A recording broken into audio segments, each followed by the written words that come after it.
best players missing? No, it was great. I just thought our intent was perfect. I thought our will to win was great. And we came out with a defensive mindset. We were really physical. Our physicality was there. Offensively, we were clicking. And like, this is a hell of a win. I mean, it's a really good team. Frank's done a good job of just getting his team healthy, getting his team to play the right way.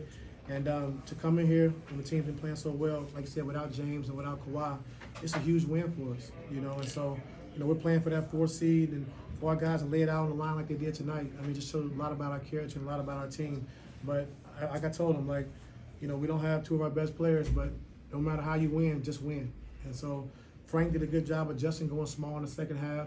And we wasn't scoring, so it gave us problems. I probably should have got Zoo off the floor a little earlier, but I was being stubborn. And the game kind of got closer than you would like. But overall, like I said, just a total team win. You know, I thought all of our guys were great, and it was a huge win for us. As you were talking, you kind of answered the question a little bit, but the game got kind of weird in the second half. I mean, how did you guys bring it back and bring it home in the last couple minutes? Just patience. I think, you know, not taking care of the basket. We had 21 turnovers, which allowed them to get back in the game. And in the first half, we gave up 16 points on our turnovers. So if we didn't give those away, it would have been harder for those guys to score. And so, you know, once they went small and kind of, you know, put us in some tough situations with Zoo on the floor, but we was able to execute down the stretch. Got a couple layups. PG got going again. I thought he was tired and worn down, but he made some big shots for us going down the stretch. And I thought Amir and T-Man were really good, you know, tonight as well. You know, Russ with a triple-double. But, you know, next man up mentality, like I said, we talked about before the game. This was a huge game for us, no matter who's playing. And our guys stepped up, and like I said, it was a hell of a win for us. Russ obviously early in his career was a triple-double machine, and this is his first of the year. And I know he's kind of a 6th-man role this year, but, you know, is it, you know, knowing that he can do that if needed, you know, that he's still got it, what do you think of him?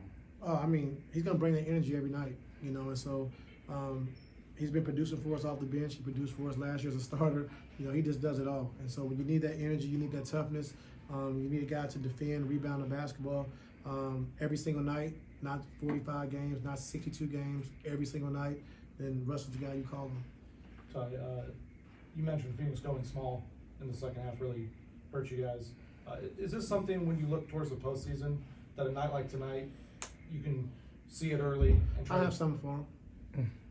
For them specifically, or just people, or teams in general? For them, they're different. They're a different beast. I mean, with Book, you know, Beal and KD, like they're a different beast. And you know, if we're not scoring the basketball on the other end, you know, it's hard for Zoo to get back and get matched because now they're running fast in transition. Now Zoo's guarding Book, or he's guarding KD, or he's guarding Beal, and when they put the head down, they can get by anybody. So let known Zoo, so they drive and attack, and now you got to come low man.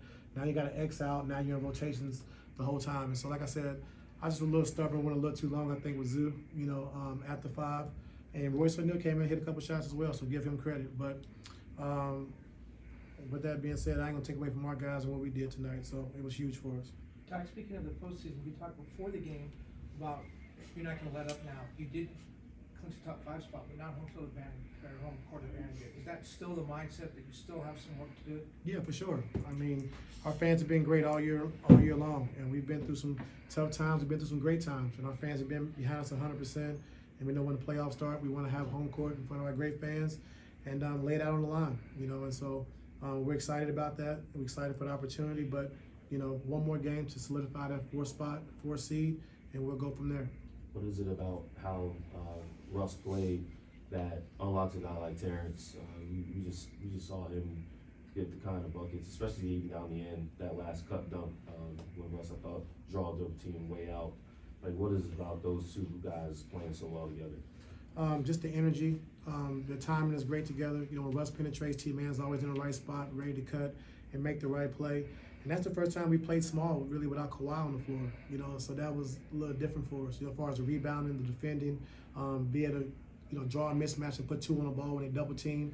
So we had to play, you know, a lot differently than we've been playing. But I give our guys credit. You know, something we had to do. We had to adjust to it, and we figured out a way to win. And so that's what it's all about. That defensive effort in the first quarter was something that, in this day and age in the NBA, is you can't think that. I mean, yeah, we just couldn't score. I mean, like every quarter. I mean, except for the third. They had 35 in the third, but they had 10 points, 23 points in the second, 24 in the fourth.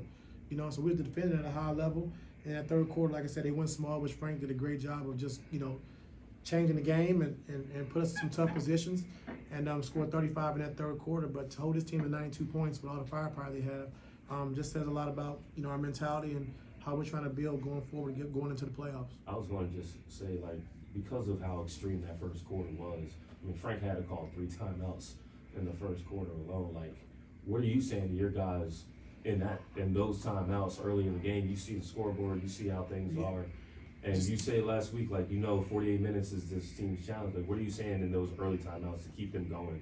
No, just keep our foot on the pedal. Like we got to continue to keep playing. We see this team again tomorrow, but let's not give in. Let's not get cute with the game. Let's play it the right way.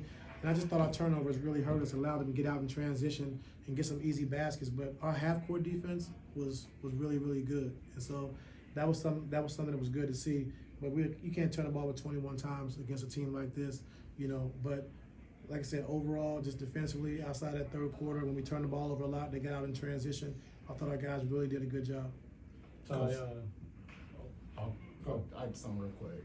6 players in double figures. You had Amir Coffey come off the bench. He was one of those guys. Can you kind of just speak about his play, coming in, hitting those timely threes sometimes you guys needed? Yeah, he made some big threes in the first half, and then, like I said, timely 3 in the second half. But Amir's been good for us all year long. When he's called upon, he's ready to go, he's ready to play, and it's good to just have him in the rotation, every night. He's getting better and better. Takes on the defensive challenge of guarding, every night, and I thought it was huge for us tonight. Against Utah, I remember I asked you after the Utah game at halftime, you guys were up 33 and kind of trying to get the guys engaged, and you said the first 6 minutes of the second half is, they got to come out and do what they need to do. Obviously, first 6 minutes tonight didn't go your guys' way. In the NBA, in the new era of the NBA, where leads really don't mean anything anymore, is it still shocking to see how quickly leads can dissipate? Yeah, I mean, you turn the ball over a couple times and don't score, that could be 6, 8, 9 points in 3 possessions. And now you go from being up, 21 to being up 12, So the game has definitely changed. And no lead is safe, And like I said, we got to play a different style of basketball, playing small without Kawhi on the floor, without James on the floor, which was different for us. So we had to really adjust. We wasn't really prepared to play that way with those guys not being here. But our guys found a way to do it. Found a way to win. And like I said, I'm just proud of our guys in the locker room and what we was able to accomplish tonight. Thank you. Thanks, Ty. Yeah.